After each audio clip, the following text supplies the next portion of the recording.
Ciao a tutti e benvenuti da Bilalla. In questo video vediamo come trasformare un semplice portavaso in plastica come questo in questo.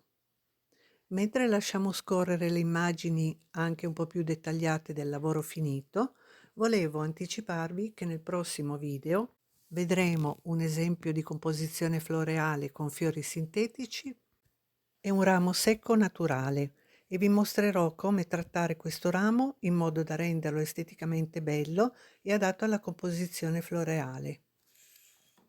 Quindi se vi fa piacere continuare a seguirmi, iscrivetevi e cliccate sulla campanella, così saprete sempre quando pubblicherò un nuovo video. Grazie. Per cominciare dobbiamo dare 2 mani di bollo acrilico. Se non l'avete va bene qualunque altro aggrappante, anche un normale colore acrilico. Quindi stendiamo delle ampie pennellate, non vi preoccupate se non coprite subito bene il tutto, perché intanto interverremo poi con la seconda mano che coprirà perfettamente. Quindi una volta terminato di dare la prima mano, lasciamo asciugare per qualche ora. Se volete velocizzare la cosa potete utilizzare comunque una pistola ad aria calda o se non l'avete anche un phon, in questo modo risparmiate un pochino di tempo nell'asciugatura.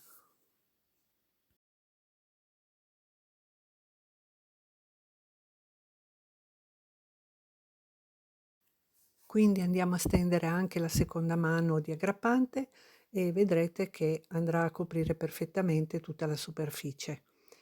Quindi poi lasciamo asciugare per bene anche la seconda mano e procediamo con il lavoro.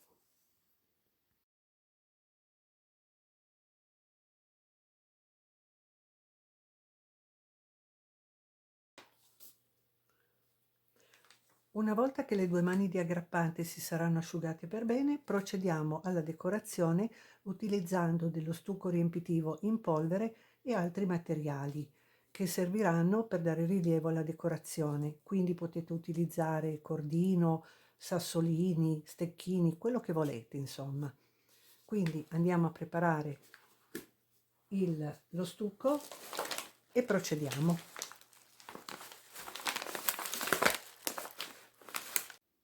Per preparare lo stucco dobbiamo mischiare 2 parti di stucco con una parte di acqua.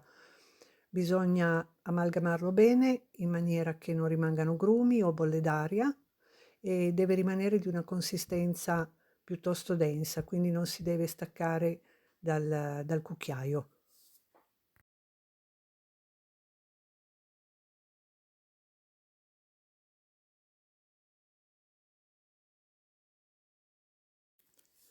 Come vi dicevo all'inizio, per decorare lo stucco potete usare tanti materiali diversi, sicuramente tante cose che avete in casa. Nel caso specifico io sto utilizzando dei pannetti di tessuto sintetico molto leggero, per la precisione quelli che si usano per spolverare i pavimenti. Poi utilizzo dei pezzetti di cordino che ho recuperato da un vecchio tiragraffi dei miei gatti. E poi al posto dei sassolini che non avevo, utilizzo le gemme di argilla espansa, per intenderci quelle che si mettono nei vasi per drenare l'acqua. E poi degli stecchini, quelli da spiedino, che ho spezzettato in modo da dargli delle forme, delle pieghe.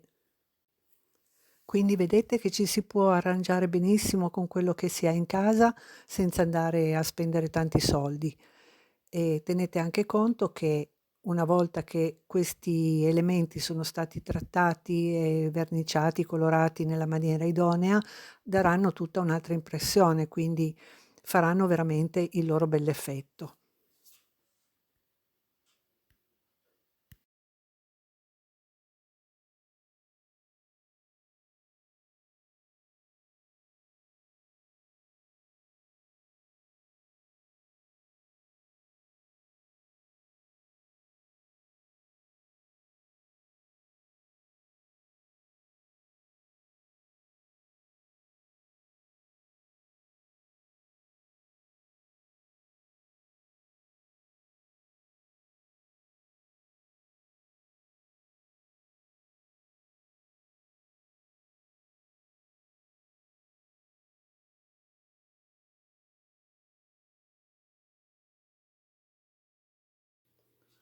Quando lo stucco sarà completamente asciutto, procediamo a dare 2 mani di colla vinilica allungata con un po' di acqua.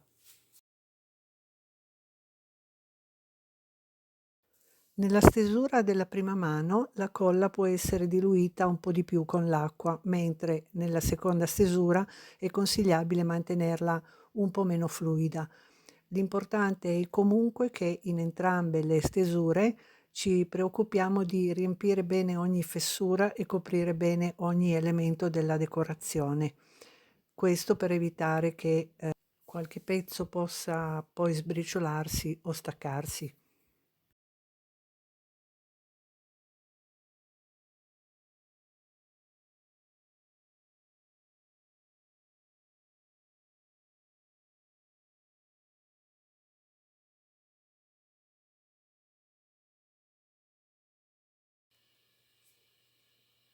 Allora, quando le 2 mani di colla vinilica si saranno perfettamente asciugate e avremo quindi ottenuto un lavoro bello solido e resistente, passiamo alla colorazione. Utilizzeremo un colore acrilico nero e se necessario lo diluiremo con un po' di acqua.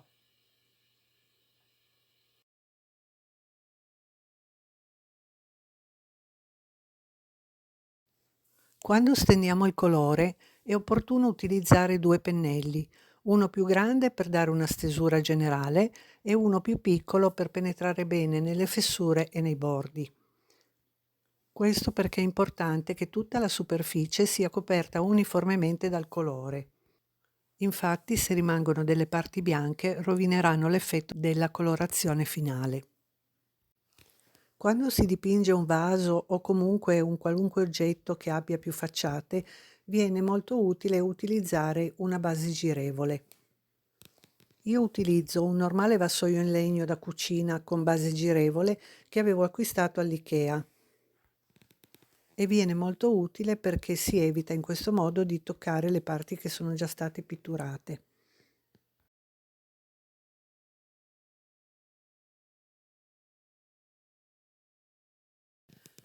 Quindi procediamo con la colorazione finale.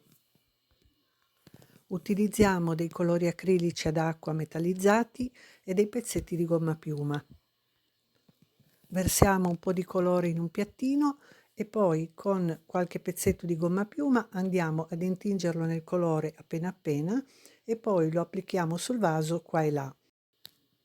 Prima che il colore si sia asciugato, prendiamo uno straccetto di cotone pulito e andiamo a sfregarlo sul colore in maniera da asportarne un po'. Il colore deve rimanere sfumato, non deve rimanere a chiazze.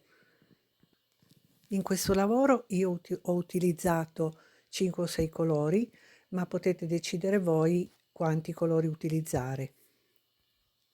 Va bene utilizzare anche un colore solo, l'importante è distribuirlo soprattutto sulle parti in rilievo.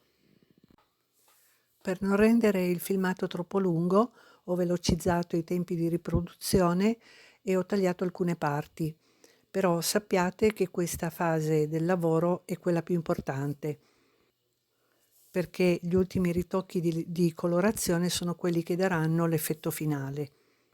Quindi dedicate particolare attenzione a questa fase.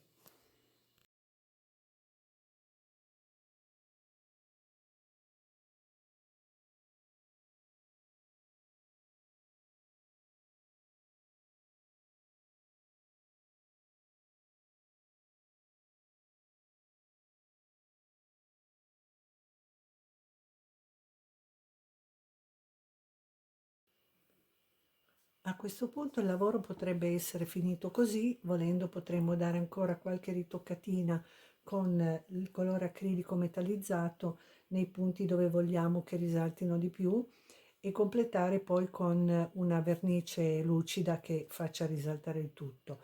Se invece vogliamo dare ancora un tocco in più di brillantezza, possiamo usare ancora delle cere metalliche, tipo questa, che anche queste andranno distribuite solo nei punti di maggiore rilievo.